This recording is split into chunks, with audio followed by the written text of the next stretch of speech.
I said, I need reps. This is perfect. I can roll out of bed.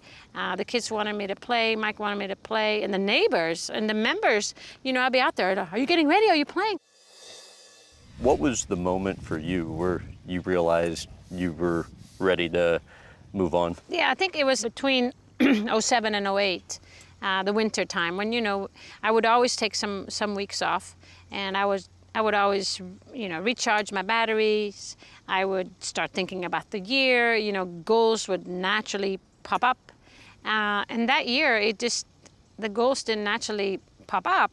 And that's when I realized that I felt like I have achieved everything I wanted. And, the commitment that you have, the discipline that it takes, wasn't as strong anymore, because I wasn't hungry to necessarily win another tournament. Mike and I, we were going to get married, and we have talked about family. I mean, I was at that time, 30, 36, 37, and, the body clock is starting,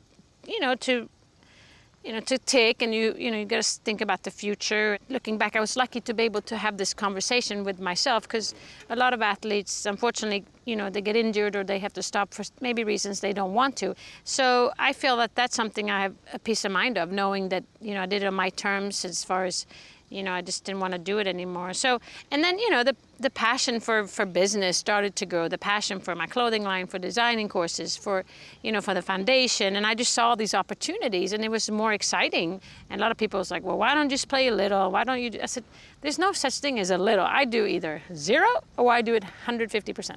I'm still competitive. I'm still, hardworking. I'm still dedicated. Those feelings don't go away. It's just, you kind of channel them into different things. And, in my case, it's a new adventure, a new chapter in my life, and it's okay to put your energy and, skills somewhere else. What made you decide to play in the upcoming LPGA event? Well, I think the biggest thing is it's right here. We're literally talking 30 yards, to my right. We live here. This is where, I spent the last 20 years, got married at the country club. Ava and Will were born here. This is our life. This is our community.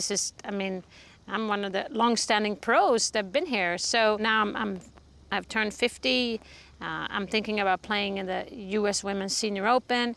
And, I realized that it's not just, get back on the bike like you would think it is. So this was a last-minute decision, no doubt, because, I didn't really plan this, other than I was planning on playing in the summer in the event. And I said, I need reps. This is perfect. I can roll out of bed. The kids wanted me to play. Mike wanted me to play. And the neighbors and the members, I'd be out there. Are you getting ready? Are you playing? I said, I don't know. Come on. So it was like a combination of things. Likelihood you ever see her playing competitively regularly? I really doubt that. I don't think that'll happen. You never know. If you asked me 2 years ago if she'd play another one, I would have said no. What do you think changed? Literally that it moved it into our backyard.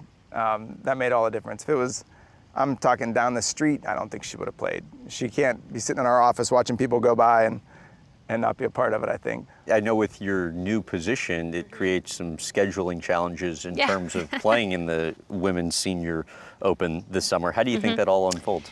Yeah, that'll be interesting to see. So, being the president of the International Golf Federation, the biggest responsibility they have is, the Olympics. And that happens to be literally exactly the same week as some of the scheduling. So my friends at IGF and the people that I work with, they're giving me the thumbs up. They love having they call it an active playing president. They like, me to be out there. And so we'll just see what happens in the logistics and so forth. If we don't support these events, they will go away. So I feel a little bit, responsible to support these events too. So yeah, it's been a little schedule challenge, I would say, but trying to just do what the right thing is. Any chance the Olympics don't happen, in your opinion? As of now, they're moving forward. Right. But as probably everybody can understand, COVID is such a huge part of this. You know, the safety of the athletes, the safety of the officials, and you know, everybody involved is so important. So all I can say is I'm glad I'm not part of the IOC committee that's putting this playbook together, because it's probably a puzzle of millions pieces that, and some of them are invisible, if you know what I mean. So it's going to be interesting to see if they pull it off. And what do your new duties entail with the position? Well, I mean, right now I'm just in orientation mode. I'm trying to learn a lot about the IOC. I'm trying to learn a lot about golf and its positions and the purpose and how we can, you know, continue to grow the game of golf. But it's a very it's an interesting organization, the IOC and all that. It's like a big spider web, and I'm sure you can imagine it's been, you know, very political and it's very international, and it's very it's a complicated thing, but I find it very fascinating. I've always been interested in the Olympics, and as a young girl I thought it would be cool to represent your country. At the time I played tennis, and you know, at that time they didn't have golf, so and then when they did golf, then I was too old. So, but now I can somehow be part of it a little bit more, and be able to make sure that golf is represented in the right way.